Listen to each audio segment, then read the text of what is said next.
हरे कृष्णा। आप सभी को मकर संक्रांति की हार्दिक शुभकामनाएं। इस तिथि पर कई सारी घटनाएं हुई थी, लेकिन आज हम एक ऐसी दिव्य घटना की चर्चा करेंगे, दिव्य प्रसंग की चर्चा करेंगे जो सारे भक्तों के लिए प्रेरणादायक होगी।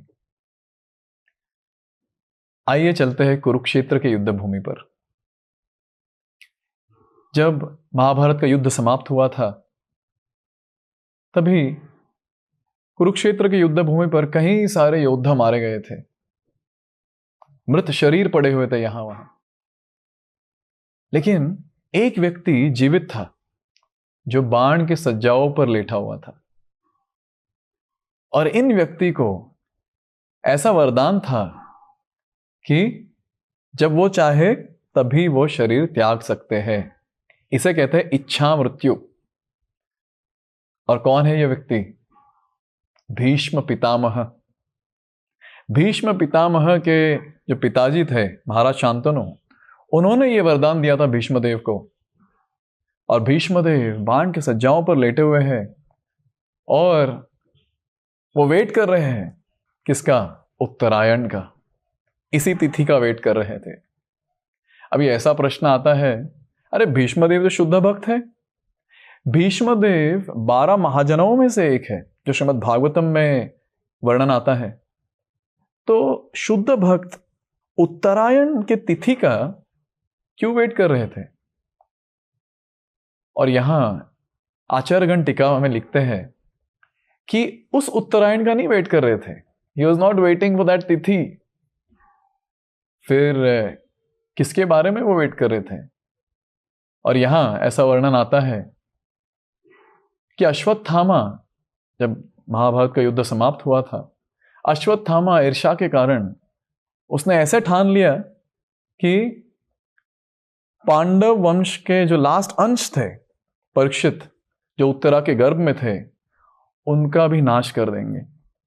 और अश्वत्थामा ने ब्रह्मास्त्र का प्रहार किया। ब्रह्मास्त्र से प्रहार करके, और ब्रह्मास्त्र की ऐसी क्वालिटी है कि जिन पे निशाना करेंगे वो उसी व्यक्ति को जाके मारेगा। और अश्वत्थामा ने निशाना लगाया था उत्तरा के गर्भ के ओर। और उत्तरा जब देखी कि ब्रह्मास्त्र उसकी ओर आ रहा है, उत्तरा भागी भगवान कृष्ण की ओर। और तभी उस समय भगवान कृष्ण हस्तिनापुर से जा रहे थे द्वारका। भगवान कृष्ण थे रथ पर। कुंती महारानी देख रही है ये सब प्रसंग। सारे पांडव खड़े हैं और उत्तरा दौड़ दौड़ कर आ रही है भगवान कृष्ण की ओर। और वो कहती है, पाहि पाहि महायोगिन देव देव जगतपते, नान्यम त्वद अभयम पश्ये यत्र मृत्यु परस्परम। उत्तरा कहती है, हे भगवान, आप हमारी रक्षा कीजिए। तो अगर ऐसा उत्तरा को ऐसा प्रश्न पूछा कि तुम्हारी रक्षा? नहीं नहीं, हमारी नहीं, हमारे गर्भ की रक्षा कीजिए। और उत्तरा कहती है कि आपके अलावा और कोई हमारी रक्षा नहीं कर सकता। और ये तो फैक्ट है। भगवान कृष्ण के अलावा और कौन हमारी रक्षा कर सकता है मृत्यु से? इसलिए जब नरसिम्हदेव की स्तुति की जाती है, तो ये बहुत सुंदर स्तुति जो शास्त्रों में वर्णन आता है। उग्रम वीरम महाविष्णु ज्वलम तम सर्वतोमुखम, नरसिंहम भीषणम भद्रम मृत्योर मृत्युम नमाम्यहम। नरसिम्हदेव को देखकर मृत्यु भी डर जाता है। इसलिए जब हम भगवान कृष्ण की शरण लेते हैं, फिर यह संभव है कि मृत्यु से हमें छुटकारा मिलेगा, हम भगवत धाम जा पाएंगे, हमारी रक्षा होगी। और यहां हम देखते हैं कि उत्तरा भगवान कृष्ण की ओर दौड़ दौड़ कर आ रही है और रक्षा की याचना कर रही है कि हमारी रक्षा कीजिए, हमारी रक्षा कीजिए, हमारे गर्भ की रक्षा कीजिए। ये पांडव वंश का लास्ट अंश है, आखिरी अंश। और तभी भगवान कृष्ण रथ पे तो थे ही, रथ पर आरूढ़ होकर बैठे थे। और उसी समय सेम टाइम वो उत्तरा के गर्भ में भी प्रवेश किए। उत्तरा के गर्भ में प्रवेश किए, परीक्षित महाराज की रक्षा किए अपने सुदर्शन चक्र से। आइए अब तब यहां हम प्रयास करते समझने का उत्तरायण क्या है। और आचार्यगण कहते हैं उत्तरायण मतलब उत्तरा के गर्भ का आश्रय जिसने लिया था वो है उत्तरायण। उत्तरा के गर्भ का किसने आश्रय लिया था? परीक्षित महाराज ने। परीक्षित महाराज के साथ साथ भगवान कृष्ण ने भी उत्तरा के गर्भ का आश्रय लिया था।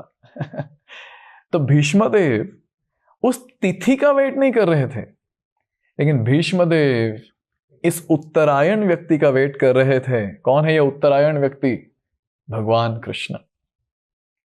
तो भीष्मदेव जब बाण की सज्जा पर लेटे हुए थे, अपने प्राण को पकड़े हुए थे, केवल उस समय का इंतजार था उन्हें कि कब भगवान कृष्ण उनके समक्ष आएंगे, उनके सामने आकर उनको दर्शन देंगे। भगवान कृष्ण थे युधिष्ठिर महाराज के साथ, और युधिष्ठिर महाराज बहुत ही ज्यादा दुखी हो रहे थे ये सोचकर कि मेरे वजह से इतने सारे लोग मारे गए। भगवान कृष्ण ने कोशिश किया, बहुत सारा प्रयास किया युधिष्ठिर महाराज को समझाने का कि नहीं तुम्हारे वजह से नहीं है ये, लेकिन युधिष्ठिर महाराज नहीं समझ रहे थे। तभी भगवान कृष्ण ने कहा कि हम तो अभी तुम्हें समझा नहीं सकते, चलिए जाते हैं भीष्म पितामह के पास। तो कृष्ण, युधिष्ठिर महाराज और बाकी पांडव और कई सारे अन्य लोग सभी चले भीष्मदेव की ओर।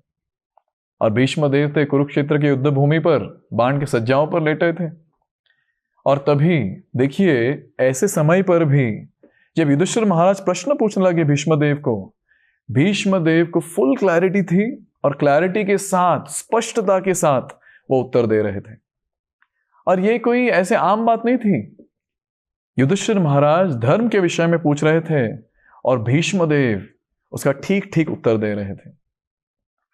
और ऐसे कई सारी बातें की भीष्मदेव ने बताया और युधिष्ठिर महाराज को सांत्वना दी कि तुम्हारे वजह से नहीं था, ये होना ही था, ये भगवान की इच्छा थी।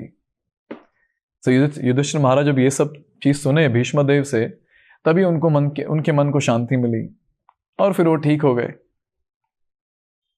और ये सब जब बातें चल रही थी, भगवान कृष्ण सामने ही थे उनके। और ऐसे एक समय पर भीष्मदेव ने सारी बातें बंद की और केवल भगवान कृष्ण की ओर एक टक देखने लगे, भगवान कृष्ण का दर्शन करने लगे। और भगवान कृष्ण का दर्शन करते करते स्तुति गाने लगे। और उन स्तुतियों में, जो भागवत के पहले स्कंद में आता है, 9वें अध्याय में इसका वर्णन आता है, भीष्मदेव कई सारे बातें कहने लगे और ये भी कहने लगे कि कैसे भगवान कृष्ण पूर्ण पुरुषोत्तम भगवान है। और वो ये कहने लगे कि जो भी सारे सैनिक थे, जो योद्धा थे, जो युद्ध भूमि में धराशायी हुए थे, वो सारे योद्धा भगवान कृष्ण का दर्शन किए। भगवान कृष्ण का दर्शन करते करते वो अपना देह त्यागे थे, इसलिए सारे जो योद्धा थे वो गए भगवत धाम।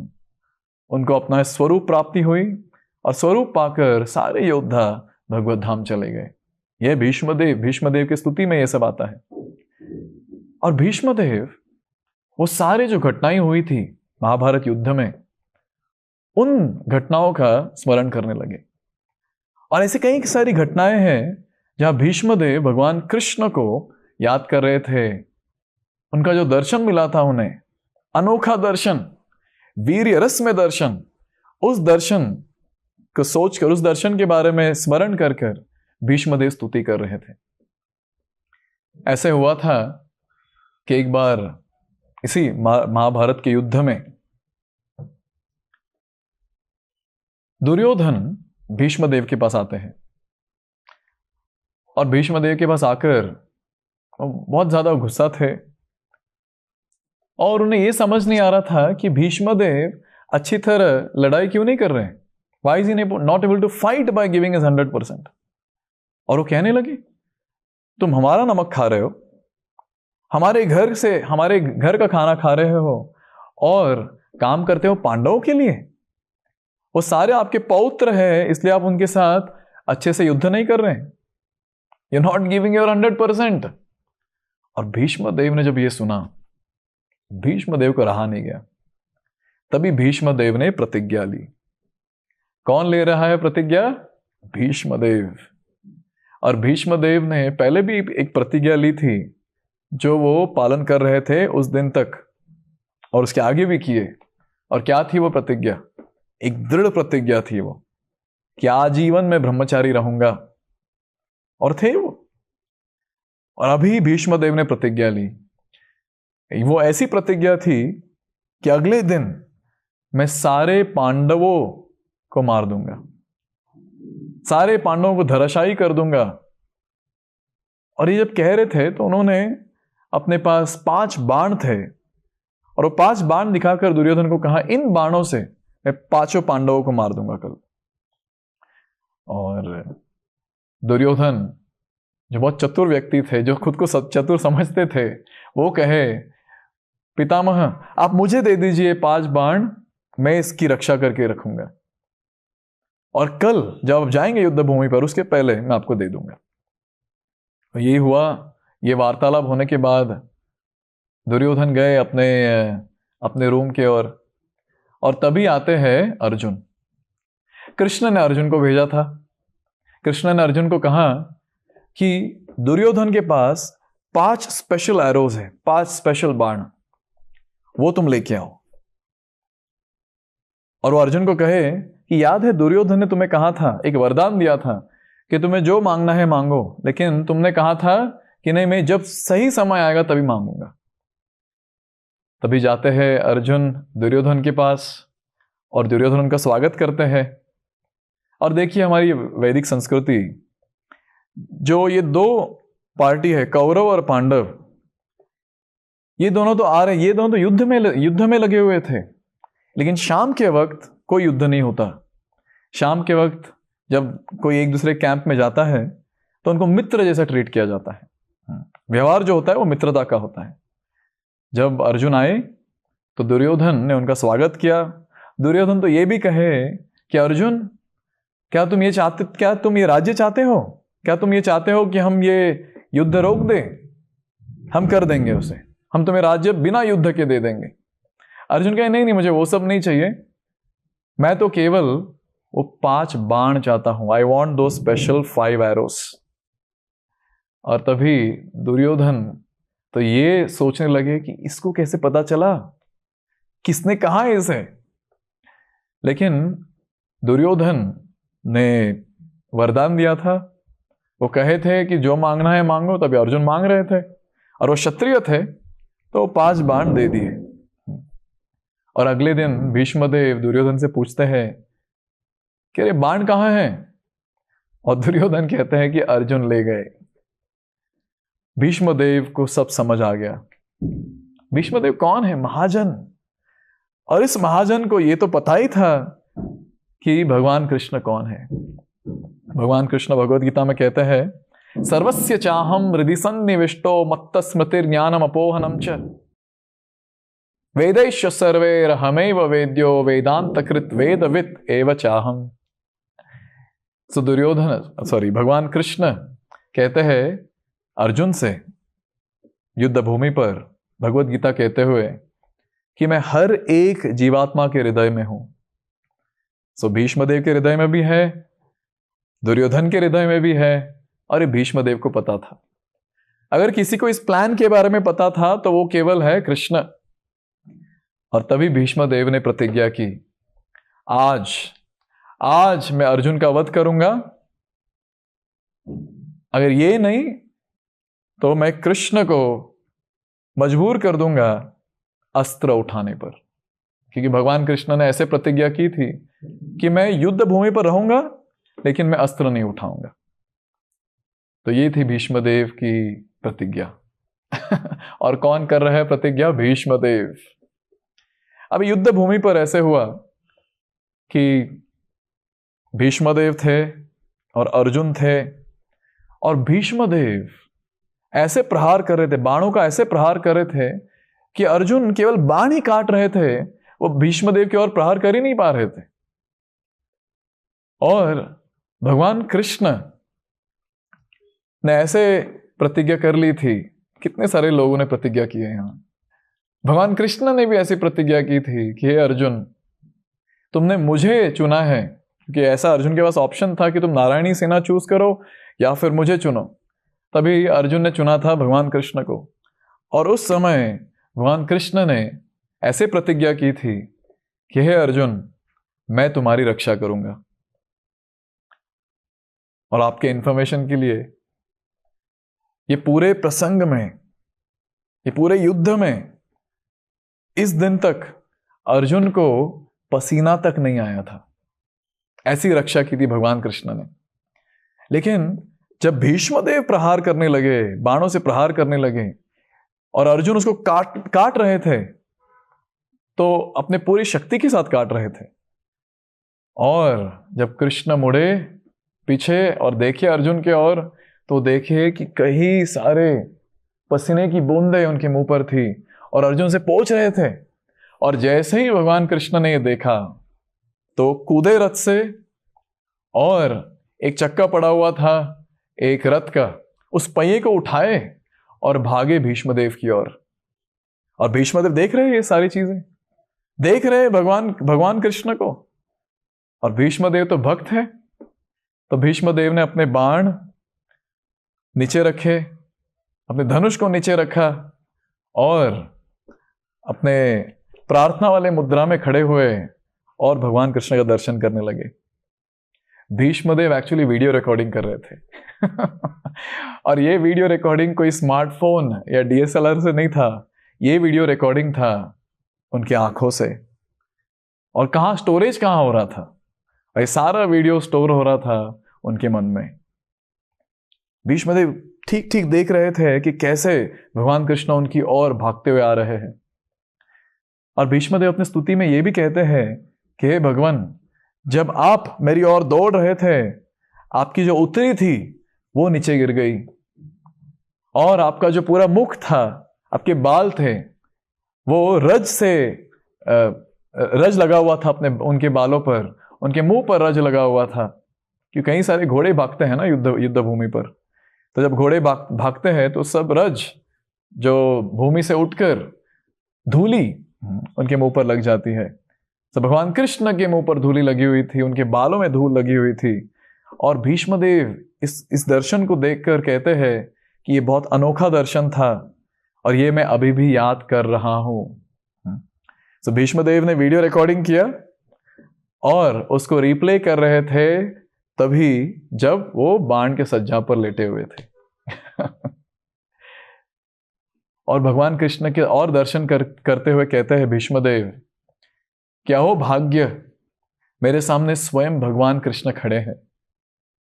और भीष्मदेव भगवान का दर्शन कर रहे थे और दर्शन करते करते, स्तुति करते करते कहते हैं कि ऐसा भाग्य केवल एक भक्त को मिल सकता है।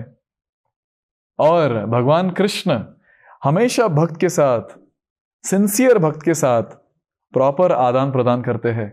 और यहां देखते हैं हम कि भीष्मदेव ने पूरे जीवन भर तीव्र भक्ति की भगवान कृष्ण की, और अभी जब भीष्मदेव अपना शरीर त्यागने वाले थे, भगवान कृष्ण स्वयं उनके सामने खड़े होकर दर्शन कर रहे थे, दर्शन दे रहे थे। और भीष्मदेव दर्शन करते करते उत्तरायण के तिथि पर उत्तरायण को देखते हुए अपना शरीर त्यागते हैं। और भगवान कृष्ण कहते हैं भगवद गीता में, अंत काले च माम एव स्मरण मुक्त्वा कलेवरम यह प्रयाति समद्भावम याति नास्ति अत्र संशयः। जो भी भगवान कृष्ण का स्मरण करते हुए देह त्यागता है वो कहां जाता है? भगवान कृष्ण कहते हैं कि वो मेरे धाम लौट कर आता है। हमें त्रेता युग के एक प्रसंग या घटना की एक स्मरण आ रही है। त्रेता युग में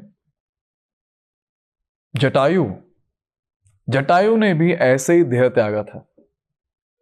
जटायु भगवान रामचंद्र को देख रहे थे और उनके मुख का दर्शन करते करते राम राम जपते हुए उन्होंने अपने देह को त्यागा था। कलयुग में श्रील हरिदास ठाकुर श्रीमन गौरांग महाप्रभु का दर्शन करते हुए गौरांग गौरांग कहते हुए अपने देह को त्यागा था। और उसी तरह हमारे श्रील प्रभुपाद वृंदावन के दिव्य भूमि पर कार्तिक महीने में कृष्ण कृष्ण हरे कृष्ण महामंत्र का जाप करते हुए अपने देह को त्यागा था। ये सारे जो व्यक्ति है, ये सारे जो भक्त है, शुद्ध भक्त है, ये हमें सिखा रहे हैं कि कैसे देह को त्यागा जाता है। कई सारे लोग सीखना चाहते हैं जीवन जीने की कला, आर्ट ऑफ लिविंग, लेकिन श्रीमद् भागवतम हमें सिखाता है आर्ट ऑफ डाइंग। पूरे जीवन में जो भी हम कार्य करते हैं, क्या हो रहा है? वीडियो रिकॉर्डिंग हो रहा है, और मरते समय वो सारे वीडियो प्ले किए जाते हैं, रिप्ले किए जाते हैं। और भीष्मदेव ने देखिए ऐसे वीडियो निकाले, ऐसे वीडियो रिकॉर्ड किए कि जब रिप्ले किए उसे तो सीधे पहुंचे भगवत धाम। तब ऐसा प्रश्न उठता है कि हम क्या करें? पूरे जीवन में कैसे वीडियो रिकॉर्डिंग करें हम? और श्रीमद् भागवत में, भगवत गीता में ऐसे वर्णन आता है कि भगवान की भक्ति करनी चाहिए, भगवान की सेवा करनी चाहिए, भक्तों की सेवा करनी चाहिए। और जब ये सेवा कर रहे होंगे तीव्रता से, तो HD क्वालिटी का वीडियो रिकॉर्ड होगा, और वो HD क्वालिटी का वीडियो भगवान का दर्शन, भक्तों का दर्शन, हरिनाम संकीर्तन, भागवत श्रवण, ये सारे चीज रिकॉर्ड होकर जब रिप्ले होंगे अंतिम समय में, हमारे अंतिम समय में, तभी हमें भी ये मौका मिलेगा भगवान कृष्ण को याद करते हुए भगवत धाम जाने का। तो ये दिव्य प्रसंग, ये दिव्य घटना हुई थी इस दिन, मकर संक्रांति के दिन, जब भीष्मदेव भगवान कृष्ण का स्मरण करते हुए, दर्शन करते हुए, स्तुति करते हुए अपने देह को त्यागे और भगवत धाम लौटे। ऐसा मौका केवल मनुष्य जन्म में ही मिल सकता है, क्योंकि केवल मनुष्य को ऐसी बुद्धि है कि इस समय पर क्या करना चाहिए, यह मनुष्य डिसाइड कर सकता है, चूज कर सकता है। कोई पशु नहीं कर सकता, कोई पक्षी नहीं कर सकता। पशु पक्षी सारे तो प्रोग्राम्ड है, अपना काम करते रहते हैं। लेकिन मनुष्य को ऐसा अपॉर्चुनिटी मिलता है कि हम डिसाइड कर सकते हैं कि अभी इस समय पर मैं क्या करूं। इस समय पर क्या मैं भगवान की भक्ति करूं कि इंद्र तृप्ति या भोग करूं। और जो कोई व्यक्ति भगवान की भक्ति करने का निर्णय लेता है और पूरे जीवन, आजीवन भक्ति करता है, वो व्यक्ति भगवत धाम जाने के लिए क्वालिफाइड हो जाता है, योग्य व्यक्ति बन जाता है वो। ऐसे कई बार भक्त प्रश्न पूछते हैं, हाँ ठीक है प्रभु जी, कि पूरा जीवन हम भक्ति किए, लेकिन अगर अंतिम समय में प्रॉपर वीडियो प्ले नहीं हुआ तो क्या होगा? तभी वराह पुराण में ऐसे वर्णन आता है कि हम अगर भगवान को याद न कर पाए, लेकिन पूरे जीवन भर हमने तीव्रता से भक्ति की हो, सिंसियरली भक्ति की हो, सिंसियरली भगवान की स्तुति, भगवान का नाम उच्चारण, भगवान की सेवा, भक्तों की सेवा, अगर ये सारी चीजें हमने की हो सिंसियरली, तो ऐसा वर्णन आता है कि अगर हम भगवान को याद न कर पाए, भगवान हमें याद करेंगे और हमारे सामने आकर दर्शन देंगे। अभी बताइए, जब भगवान सामने खड़े होंगे और अगर वो हमें दर्शन दे रहे हैं तो क्या होगा, क्या होगी हमारी गति? यस, हम जाएंगे भगवत धाम। तो इसलिए भक्ति में एक चीज है, वो है सिंसियरिटी। अगर कोई व्यक्ति सिंसियर है, प्रामाणिक रूप से अगर कोई भक्ति कर रहा है, वो व्यक्ति भगवान के कृपा पात्र बनेंगे। तो इस शुभ अवसर पर, इस उत्तरायण के तिथि पर, आइए भीष्मदेव, श्रील प्रभुपाद और भगवान कृष्ण से आशीर्वाद लेते हैं, नतमस्तक होकर प्रार्थना करते हैं कि आजीवन भक्ति करने की शक्ति दे हमें। नॉर्मल भक्ति नहीं, तीव्र भक्ति, आजीवन तीव्र भक्ति करने की शक्ति दे। और अंतिम समय में भगवान कृष्ण हमें अपना स्वयं दर्शन दे और स्मरण करने की शक्ति दे। अगर हम भगवान कृष्ण का नाम लेते हुए, उनको स्मरण करते हुए अगर देह त्यागते हैं, तो हमारी गति केवल एक है, वो है भगवत धाम, श्री गोलोक वृंदावन। और ये अपॉर्चुनिटी हमें श्रील प्रभुपाद की वजह से मिली है। ये तो श्रीला प्रभुपाद की देन है पूरे विश्व को कि भगवान कृष्ण को याद कर कर देह त्यागने का ये अपॉर्चुनिटी, कि श्रीला प्रभुपाद कहे कि हरे कृष्ण महामंत्र का जाप करो और अंतिम समय में भगवान कृष्ण का स्मरण होगा। तो आप सभी को मकर संक्रांति की हार्दिक शुभकामनाएं। हरे कृष्णा।